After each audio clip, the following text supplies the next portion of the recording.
What's going on, everybody? Jason here, and today I've got this 2022 Ram 1500 Classic Express in the regular cab. Right before we jump into this Ram 1500 Express, if you guys are enjoying these types of videos, please be sure to hit the subscribe button and hit the like button, as it does help out the channel and it also helps with the YouTube algorithm. With that being said, let's jump right into this 2022 Ram 1500 Classic Express in the regular cab and see what it's all about. When it comes to the regular cab classics, there's three different trims that you can get when it comes to this. You can either get the Tradesman, Express, which you're looking at right now, or the SLT. Each of those own trims will have their unique standard features. And when it comes to the standard safety features, if you just get the regular Tradesman, you're not going to get any standard safety features. But if you do end up going for the Express, this is going to give you your Park Sense rear park assist system. Starting in the front of this Express, now like I was mentioning, if you just go with the regular Tradesman, which this is actually option off of, then you're going to end up getting just your black front and rear bumpers. But if you end up picking the Express package, then obviously your truck will look like this, where you're going to get your body color front and rear bumpers. You're also going to get fog lights in the front as well. And as for your grille, you are going to have a body color grille with this honeycomb insert. As for the headlights, these are standard whether you get the Express or not, and they're just your quad lens halogen headlamps. Now coming over to the side of the Express, this truck does have quite a few upgraded options. Starting off with the side mirrors, because this truck has the available power and remote entry group, your side mirrors will be power side mirrors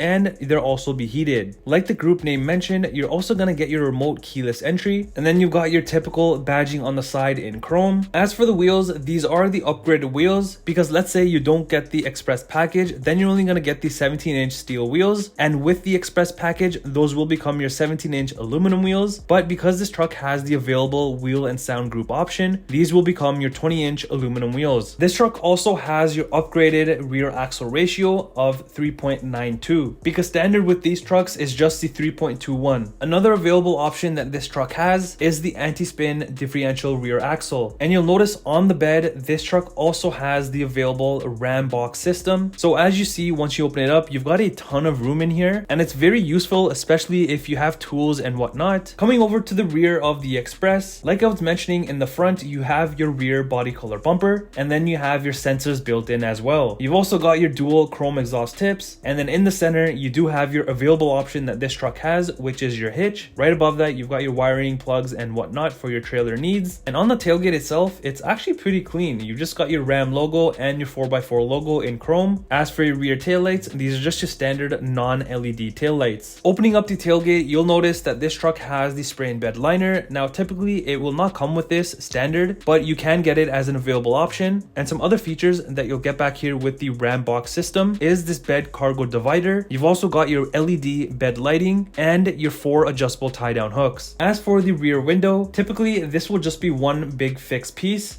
but you can get the available rear sliding window. Coming to the interior of the Express, because this truck is a regular cab, this door will be massive as you see, and you've got a ton more room. Over at the bottom, you have your typical room that you would have on any other truck. You've got your speaker at the corner there. This truck does have your standard 6 speaker system and some space in the center of the door. You've also got an extra area of storage over on the left side of the door. And then up top, you've got your typical window controls. These will also be a part of your power and remote entry group, because typically they are not power windows. And the same thing goes for your power locks and your side mirror controls. You also notice a lot of aluminum trim pieces in the interior. By your door handle, you also have some vinyl trim as well. Now this is considered your premium vinyl door trim because it is a part of your power and remote entry group. Typically with the regular cab standard, you'll just get your HD vinyl trim seats, but this truck does have the wheel and sound group, which is going to give you your cloth seats. So if you're looking for just a basic work truck, then I wouldn't even get this option. Also with these seats, you can get them in 2 different variations for the cloth seating, either the black on black or the black with diesel gray. But if you stick with just the standard HD vinyl seats, then you can only get the one option, which is your black with diesel gray. And as for the center seat, you can obviously have it up if you have the extra person in the front, or you can use it as a handrest and fold it down. You also have your 3 cup holders up top, which will be with your wheel and sound group. Plus you've got a little bit more storage area on top of the center seat. So if you go ahead and open it it up, you have a decent amount of room to put small little items and whatnot. Plus you've also got USB ports inside. With this being a regular cab, behind your front seats, you do have some extra room and some coat hooks and whatnot. Plus you have this nice plastic storage area at the bottom, so you can even have additional storage at the back. Underneath, nothing too crazy, just your foot pedals. You've got your parking brake as well and the parking brake release, and in the center you have your hood latch release. Above all of that, you've got your typical lighting controls and then your dimmer as well. As for the steering wheel, this is a manual adjustable steering wheel, and once you go ahead and enter into the Express, your whole dashboard is covered in plastic. And as for the center gauge cluster, it's a pretty basic setup. You do have a small little screen in the center, which you can kind of have other options in front of you, and that's pretty much it. As for the steering wheel, you've got it covered in vinyl, and on the left side of the steering wheel, you've got your typical controls for your center gauge cluster, which you can go through different options like I've shown you, and you've also got your Bluetooth buttons. Over on the right side, you've got your typical cruise control settings and your gear limit selector. Behind the steering wheel on the left side, you have your standard controls for your windshield wiper, high beams, and your indicators. And typically where you would have your center console, you have this open area with some storage inside, and you also have a 12-volt adapter and a USB port on the other side. You've also got your typical rotary shifter, along with your 4-wheel drive lock, 2-wheel drive, and 4-wheel drive low. Above your empty area, you've only got just 3 buttons here. You've got your traction control button, tow haul mode, and the button to turn off your rear sensors. Above that, just your typical heating and cooling controls, and then you've got your standard 5-inch screen. Now it's a pretty basic screen here because you've only got your radio section, media, phone, your compass, settings, and that's pretty much it. You can, however, upgrade this to the available 8.4-inch touchscreen, which will be through your electronics convenience group. Above your screen, you've just got a small little storage area, and further up, you've got your typical rear view mirror, while above that, you've only got your interior dome lighting. Coming over to the passenger side, in your glove department, this is kind of the standard size that you get with the trucks, so you do have some sort of space in there, but if that does get full, you do have a open storage area right above that. As for the key fob, very standard. The only thing you've got is your panic button, unlock, and your lock button, and behind that you've just got the Ram lettering. When it comes to what powers this truck, this one has the 5.7 liter Hemi V8 engine with fuel saver MDS. You can also get the V6 as well in this, and this will pump out 395 horsepower with 410 foot-pound of torque. And in terms of towing with your regular cab, this will all depend on how you spec out the truck, the rear axle ratio, and etc. However, this particular one, because it has the upgraded 3.92 axle ratio and it has the V8 engine, so you'll be able to tow about 9,000 pounds and have a maximum payload of about 1,400 pounds. And here is the window sticker for the 2022 Ram 1500 Classic Express with the regular cab. You've got your typical information about the truck, followed by your standard equipment, and then you have your optional equipment. And as you can see, like I mentioned, this has a lot of optional equipment. You've then got your pricing at the bottom. This is in Canadian dollars and minus any dealer discounts or manufacturing discounts if they're being offered. Well, that does it for this 2022 Ram 1500 Classic Express with the regular cab. Let me know in the comments down below what you think of this. Do you love it or do you hate it?